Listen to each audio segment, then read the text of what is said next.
سبحانك لا علم لنا إلا ما علمتنا إنك أنت العليم الحکیم۔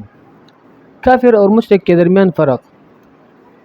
سوال ہے کہ کافر اور مشرک کے درمیان کیا فرق ہے، اور یہ کہ کافر اور مشرک کے ساتھ دوستی کرنا، طعام کھانا اور سلام کا جواب دینا جائز ہے یا نہیں۔ نیز یہ کہ اگر سلام کا جواب دینا جائز ہے تو کس طرح جواب دیا جائے۔